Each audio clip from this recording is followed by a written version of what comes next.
What is up, YouTube? Flatline here, and today I want your opinion. Is this the best player in Marvel Rivals? Now, the reason I'm looking at his account over anyone above him is because he managed to get to this rank at only 99 wins, which means he's winning at a high rate. And he also has a second account that's ranked 14, and that account only has 117 wins. So I went ahead and inspected his profile, and what do you know? It's a bunch of wins and some MVPs, which is surprising because it looks like he's mostly playing support.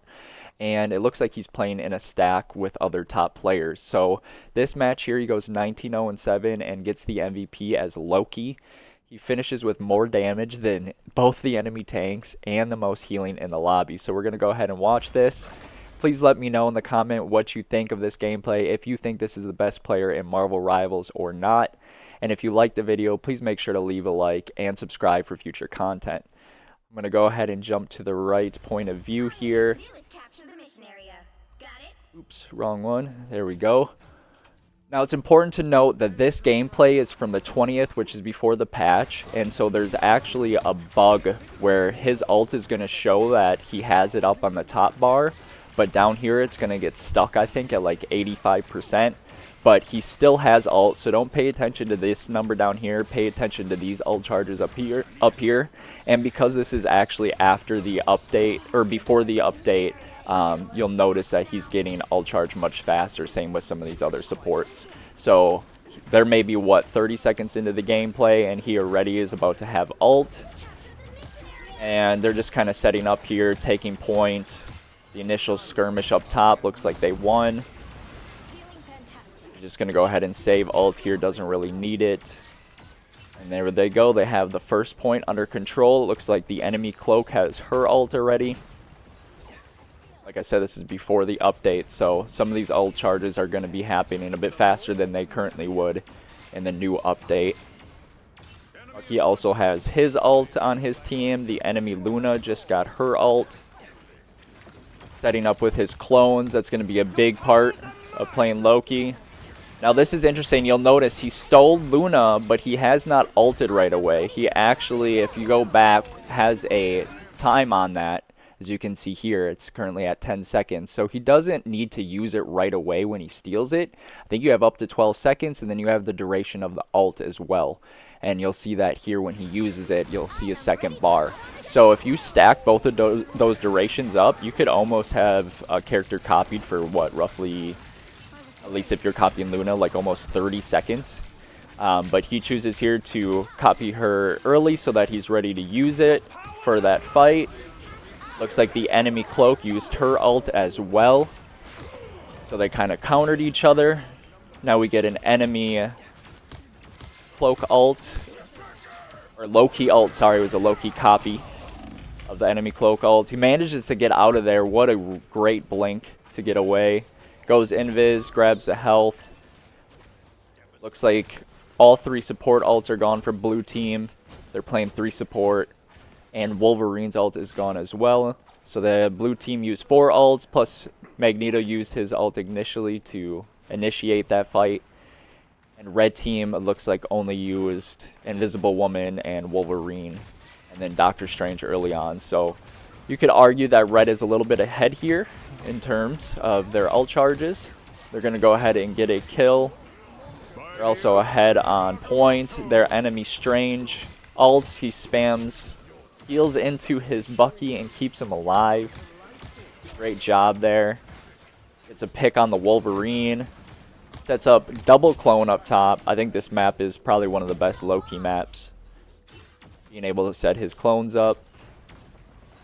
Now they're going to go and cut off this choke point. Get his clone set up over here as well. Always want to have 2 clones set up as Loki. That way you can do the most healing and damage. You also will see the health bar for your clones over here if you did not notice that. So you can actually track the health. You want to try to keep them alive, obviously, but you'll notice he's mainly using the pools not to keep the clone alive, but to save his team. It's kind of like a break in case of emergency.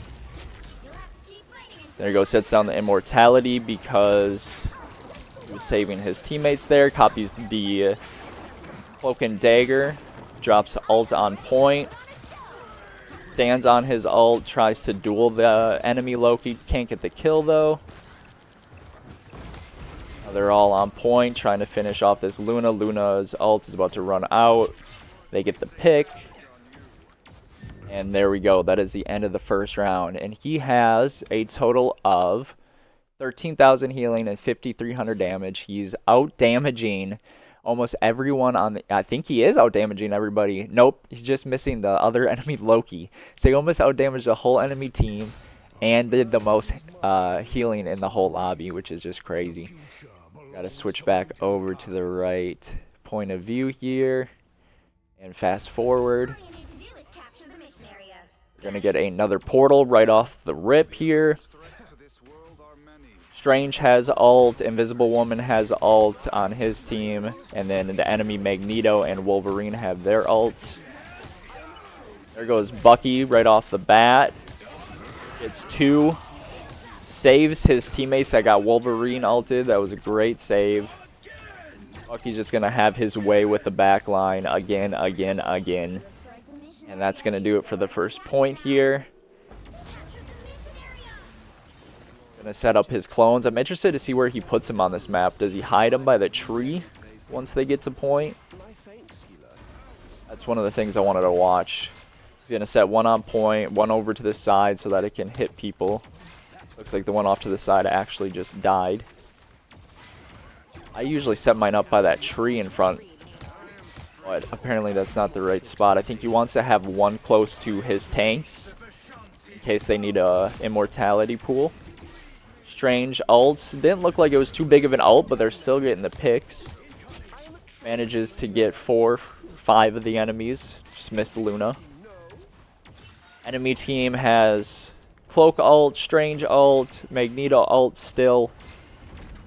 I'm assuming that he is going to copy Invisible Woman, but it'd be cool to see him copy Bucky or Strange. But I'm assuming he'll copy Invisible Woman when it's needed. We have a Wolverine, or does he go for... Could go for Cloak as well. Chooses not to. It looks like the Cloak got scared of ulting to point, or potentially got stuck. Maybe got scared of getting killed by Luna ult. Drops the immortality pool so he can't die to the Meteor. Copies Luna, which is obviously even better than the Invisible Woman. Now you're just standing on point, keeping your team healthy. That Wolverine ult was a little early. You could tell he was trying to time it correctly, but he just missed it. Meteor comes flying in. Sparker hits a double kill on Wolverine. Looks like this is going to basically be it. I don't even know that the enemy team is going to get a touch on point. But it does seem like these players are consistently playing in a stack. Sparker, Fee or Phi, Sypeh, at least those 3 I know of. Potentially some of the other accounts as well. But hey, that's what you have to do at these ranks, and clearly they're dominating at the high ranks, which is even more impressive. 2 accounts in the top 15 in the world is unreal to me, or at least NA, sorry, is unreal to me. So he ends up finishing this match with the most damage out of any of the healers, beats out the enemy tanks in damage, and then does the most healing in the lobby. Gets the MVP, as you can see. Let me know in the comments below what you think. Is this the best player in Marvel Rivals currently, or at least the best support player? Let me know. Like the video if you enjoyed it, and subscribe for future content. Peace out.